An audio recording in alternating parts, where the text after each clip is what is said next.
दोस्तों, हम फिर से लेकर आ चुके हैं आप लोगों के लिए शाम की सभी ताज़ा और बड़ी खबरें। एक एक कर आपको सारी खबरों की जानकारी देंगे आज देश दुनिया में क्या कुछ हो रहा है। दरअसल दोस्तों, सबसे पहली जो बिग ब्रेकिंग निकल आ रही, शिवसेना का मोदी सरकार पर बड़ा हमला। बोले अगर इस तरीके के वर्ड निकाले गए मुंह से तो इस बार तो एक दिन की जेल खिलाई, अगली बार इससे भी बड़ा, इससे भी लंबा जाना पड़ेगा जेल में। इसके बारे में आपको विस्तार से बताएंगे। वहीं पर दोस्तों, अगली बिग ब्रेकिंग में हम आपको बताएंगे राहुल गांधी का केंद्र सरकार पर बड़ा हमला। बोले जवाब तो मोदी जी को देना चाहिए, पूरा देश बेच रहा है। जी हाँ, आखिरकार उनको किसने हक दिया देश बेचने का, इसके बारे में आपको विस्तार से बताएंगे। वहीं पर दोस्तों, राकेश टिकैत का बड़ा ऐलान। बोले फिलहाल कृषि कानून इस देश के लिए काले कानून है और इस देश का किसान इन कानूनों को लागू किसी भी हाल में नहीं होने देगा, पूरी तरीके से रद्द कराएगा। इसके बारे में भी आपको बताएंगे। वहीं पर दोस्तों, आरएसएस के संगठन ने मोदी को दिया बड़ा झटका आए किसानों के समर्थन में। बोले अगर किसानों की मांगे नहीं सुनी गई तो 8 नवंबर से देशव्यापी आंदोलन। इसके बारे में भी आपको विस्तार से बताएंगे। वहीं पर दोस्तों, अगली बिग ब्रेकिंग में हम आपको बताएंगे। जी हाँ, आपको बता दोस्तों, ओवैसी भड़के। बोले फिलहाल नाम बदलने से क्या होगा। जी हाँ, मुसलमानों को पीटा जा रहा है जगह जगह पर, इसको लेकर ओवैसी ने जमकर मोदी सरकार को घेर लिया। वहीं पर दोस्तों, अगली बिग ब्रेकिंग में हम आपको बताएंगे। संजय रावत बोले फिलहाल बीजेपी के नेताओं के मुंह पर लगाम नहीं। जी हाँ, जिसको जी चाहता है वो बोल देते। अब देखिए आप, मुख्यमंत्री को थप्पड़ मारने की बात बोली थी राणे ने, उसका खामियाजा भुगतना पड़ा, यानी कि शिवसेना से पंगा लेना भारी पड़ गया। इसके बारे में भी आपको विस्तार से बताएंगे। वहीं पर दोस्तों, ममता बनर्जी को सीएम पद से हटाने की मोदी की नई चाल। नहीं कराए जा रहे हैं चुनाव। ममता बनर्जी दोस्तों, नवंबर तक अगर चुनाव नहीं हुए तो ममता बनर्जी को छोड़ना पड़ेगा सीएम का पद। इसके बारे में बताएंगे आखिरकार क्या कुछ कहा है। वहीं पर दोस्तों, संबित पात्रा को अब दोस्तों याद आ गया है लोकतंत्र, जब इनके नेता और इनके छुड़भैये नेता दोस्तों लोगों को, भिखारियों को, गरीबों को और दोस्तों चूड़ी बेचने वालों को जब पकड़कर पीटते हैं तब इस गोबर पात्रा को दोस्तों याद नहीं आता है लोकतंत्र, लेकिन जब राणे की ढुलाई हो गई तब इसको लोकतंत्र याद आ रहा है। इसके बारे में भी बताएंगे। वहीं पर दोस्तों, अगली बिग ब्रेकिंग में हम आपको बताएंगे। जी हाँ, दरअसल दोस्तों आपको बता दे, प्रियंका गांधी का केंद्र सरकार पर बड़ा हमला। बोले संपत्ति बेचने से कुछ नहीं होगा मोदी जी। जी हाँ, धीरे धीरे कर कर पूरा देश बेच दिया, जो कांग्रेस ने बनाया था वो भी बेच दिया। इसके बारे में आपको विस्तार से बताएंगे। वहीं पर दोस्तों, रविश कुमार भड़के। बोले सरकार कहती है कि हम निजी हाथों में देकर पैसा कमाएंगे, लेकिन फिलहाल सरकार धीरे धीरे कर कर देश क्यों बेच रही है। जी हाँ, ऐसा ही है तो फिर सरकार ही पैसा क्यों नहीं कमा लेती है, दूसरों के हाथ में देश की संपत्तियां क्यों सौंपी जा रही हैं। इसके बारे में भी आपको विस्तार से बताएंगे। वहीं पर दोस्तों, अगली बिग ब्रेकिंग में हम आपको बताएंगे। जी नारायण राणे को जमानत मिलने के बाद भड़के। बोले फिलहाल मुझे बिना किसी अनुमति के और बिना किसी वारंट नोटिस के तो वो कर लिया गया गिरफ्तार। ये जो हवाले दिए गए थे दोस्तों कोर्ट में, इसके बारे में भी आपको विस्तार से बताएंगे। तो सारी खबरें एक एक कर देंगे। फिलहाल चलिए बढ़ते हैं सबसे पहली और सबसे बड़ी खबर की ओर। दरअसल दोस्तों आपको बता दें, जी हाँ, दरअसल आपको बता दोस्तों, राहुल गांधी का केंद्र सरकार पर बड़ा हमला। बोले फिलहाल आखिर किसकी जो है यहाँ पर अनुमति से मोदी जी पूरे देश को बेचने निकले, इस देश में चल क्या रहा है। राहुल गांधी ने कहा कि फिलहाल आज बहुत ही दुर्भाग्य की बात है कि हमारा देश धीरे धीरे कर कर बिक रहा है, और इस बात को लेकर राहुल गांधी ने मोदी सरकार को घेर लिया है। राहुल गांधी का कहना है कि देश में आज जिस तरीके के हालात बने हुए वो नरेंद्र मोदी के कारण है। आखिरकार उन्हें किसने यह हक दिया कि वो पूरे देश की सरकारी संपत्तियों को बेच दे। राहुल गांधी ने कहा कि प्रधानमंत्री हमेशा से कांग्रेस पर यह आरोप लगाते रहे कि कांग्रेस ने इस देश की संपत्तियों को बेचा है, जबकि सच्चाई तो यह है दोस्तों कि कांग्रेस ने सत्ता में आते से ही संपत्तियों को बनाया था। अब आप देखिए, रेलवे की शुरुआत राजीव गांधी ने की थी, और जितनी बस जो नए नए ट्रैक बनाए गए थे राहुल गांधी ने करा था। सॉरी, राहुल गांधी बोल रहा हूँ कि राजीव गांधी ने। लेकिन दोस्तों मोदी सरकार ने 2013 में एक जुमला बोला था, और वो जुमला ये था कि देश नहीं बिकने दूंगा। आप चाहे तो दोस्तों वीडियो सर्च करके देखिए, मोदी का ओल्ड वीडियो, उसमें बार बार मोदी यही कहते हुए नजर आएंगे कि देश नहीं बिकने दूंगा, देश नहीं बिकने दूंगा। सवाल ये है दोस्तों कि आज हमारे देश के माननीय प्रधानमंत्री जी जो बात बोलते हैं वो खुद ही भूल जाते हैं। क्या इन बातों को याद रखना जरूरी नहीं? क्या दोस्तों आज जो देश में हो रहा है वो माननीय प्रधानमंत्री की वजह से नहीं हो रहा? और दोस्तों अगर प्रधानमंत्री को लगता है कि देश की संपत्तियां बेचने से ही काम चलेगा तो फिर प्रधानमंत्री को अपने पुराने वाले जो बयान है उस पर क्या बोलेंगे वो। फिलहाल चलिए हम बढ़ते हैं दोस्तों एक और अगली बिग ब्रेकिंग की तरफ। बता दोस्तों अगली जो बड़ी खबर निकल कर आ रही, नारायण राणे को उद्धव ठाकरे की सीधी चेतावनी, अगर अगली बार इस तरीके का मुंह से वर्ड निकाले या फिर थप्पड़ जैसी बात कही तो शिवसेना इससे भी भयंकर प्रदर्शन करेगी। दरअसल दोस्तों कल भाजपाइयों को दौड़ा दौड़ा कर मारा है शिवसेना ने। जो शिवसेना दोस्तों दूसरों को दादागिरी दिखाती फिरती थी, जो शिवसेना लोगों के ऊपर दोस्तों हाथापाई करती थी, अब उस शिवसेना के ऊपर भारतीय जनता पार्टी के ऊपर दोस्तों शिकंजा कस लिया। साफ दिखाई दे रहा है कि कल जिस तरीके से भाजपाइयों को दौड़ा दौड़ा कर कूटा गया है, खास करके शिवसैनी को द्वारा दोस्तों, यहां तक कि नारायण राणे के घर के सामने जो स्कूटी थी उसको भी उठा उठा के पटका गया, उसके पुर्जे अंजर पंजर ढीले कर दिए गए। और अब जो यहाँ पर दोस्तों सीधे शिवसेना और संजय रावत ने साफ साफ धमकी दे डाली, चेतावनी कह सकते हैं, खैर धमकी तो नहीं, कि चेतावनी दे दी कि अगर अगली बार इस तरीके की बात करी या फिर थप्पड़ मारने जैसी कोई बात हुई तो इससे भी खतरनाक हाल होगा। अभी तो एक दिन की जेल की हवा खाकर बाहर आ गया, अगली बार इससे भी खतरनाक हाल कर देंगे। आपको बता दोस्तों नारायण राणे की जमानत में ये पेश किया गया कि फिलहाल ये केंद्रीय मंत्री हैं और इनको कोई नोटिस भी जारी नहीं किया गया। ये हवाला देकर दोस्तों जो मजिस्ट्रेट है उससे इसकी जमानत करवाई गई है। अब आप सोचिए अगर आम इंसान होता दोस्तों तो उसकी 24 घंटे में जमानत होना बहुत ही ज़्यादा मुश्किल था।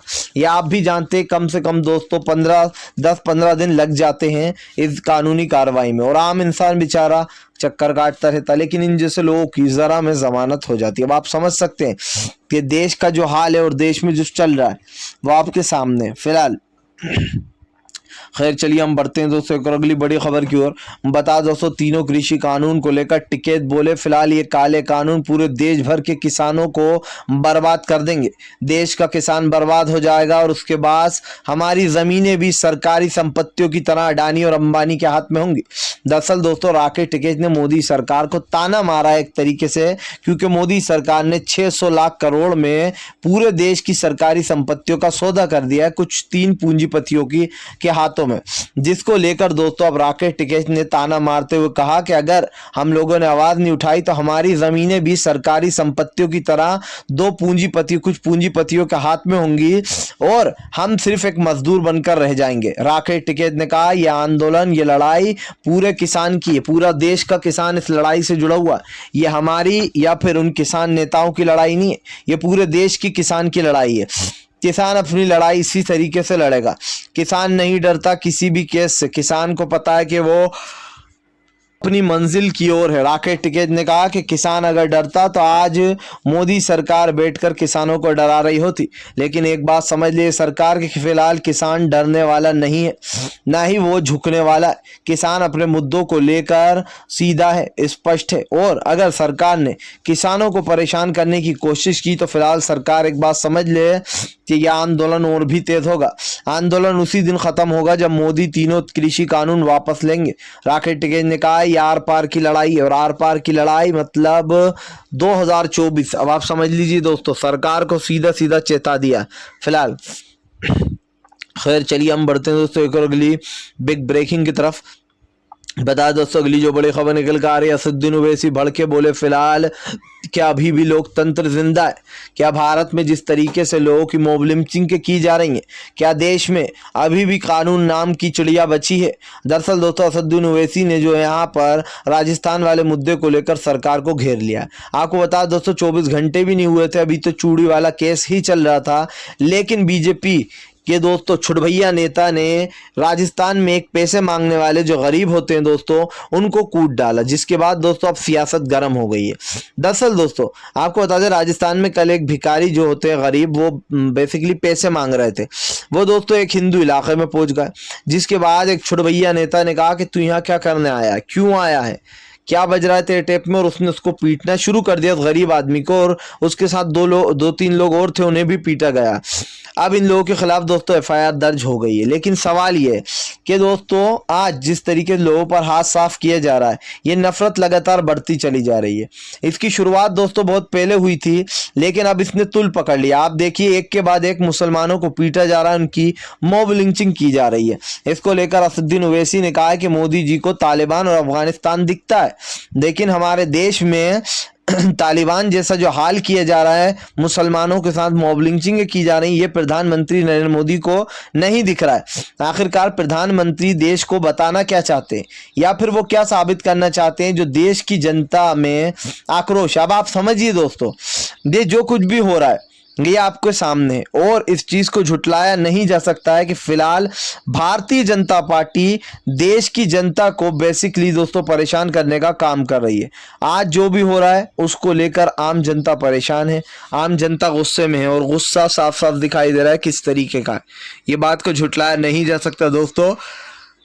केंद्र सरकार जो है वो इन मुद्दों से लोगों को भटकाने की कोशिश कर रही है, और जानबूझकर इन हिंदू मुसलमान वाले मुद्दों को बढ़ावा दिया जा रहा है। बढ़ावा इसलिए दिया जा रहा है क्योंकि उत्तर प्रदेश के चुनाव आने वाले हैं, और ओवैसी साहब ने साफ कह दिया है कि फिलहाल सरकार सब कुछ देख रही है, फिर भी मूर्ख बने हुए खड़ी हुई है। अब आप समझ सकते हैं कि सरकार के कहने पर ही दोस्तों इस तरीके की मॉब लिंचिंग हो रही हैं फिलहाल। खैर चलिए हम बढ़ते हैं दोस्तों एक और अगली बिग ब्रेकिंग की तरफ। बता दोस्तों, संजय सिंह का योगी और मोदी पर बड़ा हमला, बोले फिलहाल चंदा चोर है ये। जी हाँ, ये भगवान के नाम का भी पैसा खा जाते हैं, इतने बड़े डाकी हैं, ये डाकू हैं। दरअसल दोस्तों आपको बता दें, संजय सिंह ने बड़ा हमला बोलते हुए योगी सरकार को घेर लिया है। कल आपको बता दें दोस्तों, जो रिपोर्ट निकलकर सामने आई है CAG की, उस रिपोर्ट में साफ साफ पता चल गया कि कैसे भाजपाइयों ने दबा दबा कर कुंभ के मेले में पैसा खाया है। और दोस्तों जो लोग कहा करते थे कि मोदी और योगी किसके लिए पैसा मारेंगे, उनके तो ना कोई आगे है ना कोई पीछे है। अब भाई आगे पीछे हो ना हो, लेकिन वो अपने बुढ़ापे का साधन तो करके रखेंगे। इसको लेकर दोस्तों अब पोल खुल गई है भाजपाइयों की। संजय रावत ने कहा कि इनसे बड़ा डाकी और इनसे बड़ा डाकू कोई नहीं है। ये लोग भगवान के नाम का पैसा भी नहीं छोड़ते, ये उनकी संपत्तियों को भी लूट लूट कर खा रहे हैं। आपको बता दें दोस्तों, यहाँ पर संजय सिंह ने कहा है कि फिलहाल मोदी जी कुछ तो समझाइए, भगवान के नाम का पैसा भी नहीं छोड़ा जा रहा। जी हाँ, कैसे गमन किए जा रहे हैं, कैसे बड़े बड़े घोटाले किए जा रहे हैं। इसी के साथ साथ दोस्तों बीजेपी को एक और बड़ा झटका भी लगा है कि जो आपको बताया चंपत राय वाला मामला था दोस्तों, अब सुप्रीम कोर्ट ने उस पर सुनवाई की है। जो अयोध्या मामले की जो जमीन खरीदी गई थी, उसको लेकर भी दोस्तों बड़ी बातें आई हैं सामने, क्योंकि बहुत सारी याचिकाएं दायर की गई थी, और इन याचिकाओं में ये दावा किया गया था कि फिलहाल पैसा लिया गया है सरकार द्वारा दोस्तों, उस पैसे में जमकर गमन किया गया। अब आप समझिए, ये सरकार दोस्तों जो बड़ी बड़ी बातें करती है, आज इस सरकार को ये पता चल चुका है कि फिलहाल सरकार पूरी तरीके से बौखला रही है। इस बात को झुटलाया नहीं जा सकता कि केंद्र की मोदी सरकार पूरी तरीके से दोस्तों विफल है। और विफल क्यों है ये आपके सामने है। ये सरकार जो बड़े बड़े दावे करती है, उस सरकार के ये दावे फेल हो चुके हैं। सरकार कितनी ही कोशिश कर ले आम जनता को बेवकूफ़ बनाने की, लेकिन जनता के सामने है जो भी मुद्दे हैं फिलहाल। चलिए हम बढ़ते हैं दोस्तों एक और अगली बिग ब्रेकिंग की तरफ। बता दोस्तों अगली जो बड़ी खबर निकल कर आ रही, ममता दीदी का बड़ा ऐलान, बोले फिलहाल भाजपा हमें सत्ता से हटाने की कोशिश। जी हाँ, दरअसल CM के पद से दोस्तों ममता बनर्जी नवंबर तक हट जाएंगी। अगर जल्दी ही दोस्तों चुनाव नहीं कराया गया नवंबर से पहले, तो यहाँ पर साफ है कि ममता बनर्जी को CM पद से इस्तीफा देना ही होगा। और दोस्तों सबसे बड़ा कारण ये दिखाई दे रहा है कि ममता बनर्जी के CM पद से हटते ही ये लोग जानबूझकर चाहते हैं कि ममता दीदी ना रहे CM, और इस तरीके की चालें चली जा रही हैं फिलहाल। खैर चलिए हम बढ़ते हैं दोस्तों एक और अगली बिग ब्रेकिंग की तरफ। बता दोस्तों अगली जो बड़ी खबर निकल कर आ रही है, आपको बता दें रवीश कुमार भड़के, बोले फिलहाल सारे देश की संपत्तियों का निजीकरण किया जा रहा है। जी हाँ, ये अडानी और अंबानी के हाथों में संपत्तियों को सौंपा जा रहा है, और कहा जा रहा है कि संपत्ति तो हमारे हाथ में ही है। अब निजीकरण की कहां से बात आ गई। दरअसल दोस्तों ये गोदी मीडिया जिस खबर को चलाना चाहिए उस खबर को छुपा देती है। आज पूरे देश में बवाल मचा हुआ है कि 6 लाख करोड़ की जो संपत्ति है दोस्तों वो बेची जा रही रही है। सवाल ये है दोस्तों कि सरकार ने इसमें राज्यों की जो प्रॉपर्टियां हैं उनको भी भागीदार बनाया। अब आप समझिए दोस्तों कि क्या हो रहा है। सरकार चालाकी बरतते हुए राज्यों की उन संपत्तियों को भी ले रही है जो कि सरकारी संपत्तियां हैं और इनको अडानी और अंबानी के हाथों में सौंपा जा रहा है। आप देखिए कि जो रेलवे स्टेशन है, जो बस अड्डे हैं, उन सबको अडानी और अंबानी के हाथ में रोडवेज चीजों को सौंपा जा रहा है। इसका मतलब समझिए दोस्तों, जहां पर आप एक शहर से दूसरे शहर जाते हैं अब उसका किराया दुगना होगा। यह समझ लीजिए कि अडानी और अंबानी सत्ता में आते से ही देश की जनता को लूटना शुरू कर देंगे और अपने बैंक अकाउंट भरना शुरू कर देंगे। सरकार का तो कुछ नहीं जाएगा, क्योंकि जो गरीब आदमी है, जो गरीब आदमी की जेब है, वो लगातार खाली होती रहेगी। लेकिन हमारे देश की सरकार इस वक्त जो रवैया अपना रही है दोस्तों, और जो कर रही है, वो सच में बहुत ही निंदनीय है। क्योंकि इस सरकार को ना ही आम जनता की चिंता है, ना ही इस सरकार को दोस्तों देश के लोकतंत्र की चिंता है। इस सरकार को सिर्फ चिंता है तो माल की। जी हाँ दोस्तों, कैसे माल बनाया जाए। आप समझिए, जो सरकार ये कहती थी कि कांग्रेस लगातार चीजें बेच रही है और जो यहाँ पर सरकारी संपत्तियों को बेच रही है। आज मोदी जी कहते थे देश नहीं बिकने दूंगा, बार बार इनका ये नारा बहुत पॉपुलर हुआ था। आज खुद ही देश बेच रहा है पूरा। अब मोदी जी का वो नारा कहां गया? अब मोदी जी के वो भक्त कहां गए जो मोदी सरकार को सपोर्ट किया करते थे ये कहकर कि मोदी जी देश बचाएंगे। वाह भैया, कैसा देश बचाया है। बैंकों के निजीकरण हो गए, सिमे की जो कंपनियां थी वो धीरे धीरे कर बेचारी सब ठप हो गई, बंद हो गई। जियो को उन्होंने आगे धकेल दिया। इधर दूसरी तरफ अडानी और अंबानी की चीजों को जमकर प्रमोट किया जा रहा है। अब अमेज़न और फ्लिपकार्ट के लिए ऐसी वो लाई गई है दोस्तों गाइडलाइंस कि उनको परेशानियां हो रही हैं और रिलायंस के नए नए स्टोर खोले जा रहे हैं। यानी कि अब इस देश में कोई दूसरा दोस्तों बिजनेस कर ही नहीं सकता है। अडानी और अंबानी ये दो नाम ऐसे हैं, बस इनके ही जो यहाँ पर शॉप वगैरह सब खुलवाए जाएंगे और इनको खूब जमकर कमाई करवाई जाएगी। फिलहाल खैर चलिए हम बढ़ते हैं दोस्तों एक और अगली बिग ब्रेकिंग की तरफ। बता दोस्तों अगली जो बड़ी खबर निकल कर आ रही। जी दरअसल दोस्तों आपको बता दे, अब भारतीय जनता पार्टी के खिलाफ जो यहाँ पर घर घर जाकर खोलेंगे लोगों की आंखें, किसानों को बताएंगे कि आखिर ये कृषि कानून कैसे किसानों के लिए सबसे बड़ा सरदर्द है।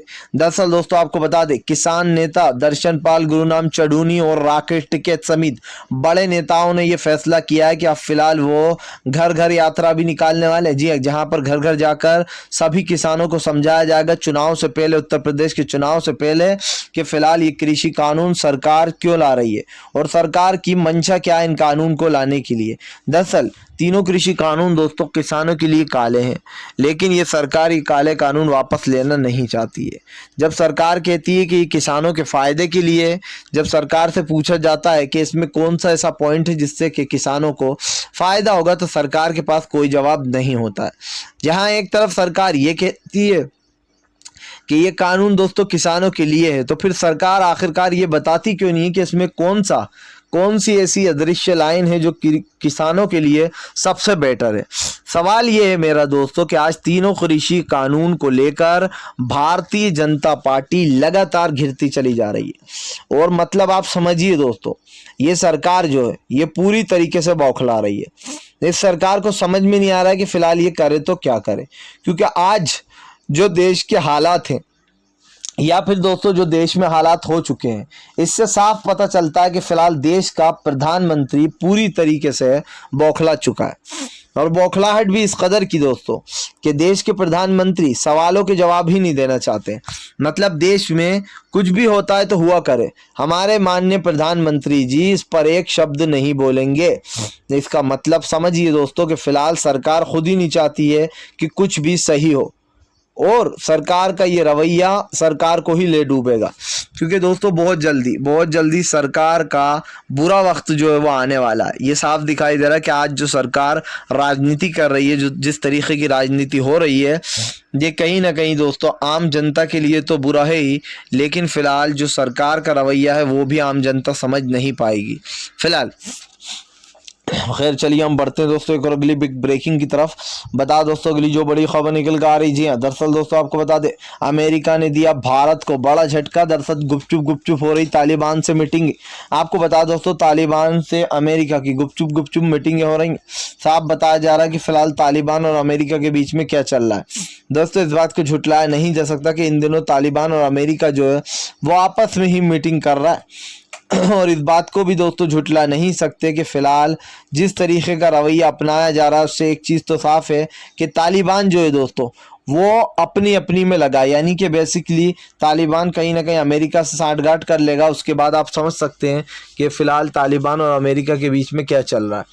फ़िलहाल तो यही है कि अगर वीडियो पसंद आए तो लाइक ज़रूर कीजिए, चैनल पर पहली बार आए तो सब्सक्राइब करने के साथ साथ पास में एक घंटी आएगी उसको भी दबा दें।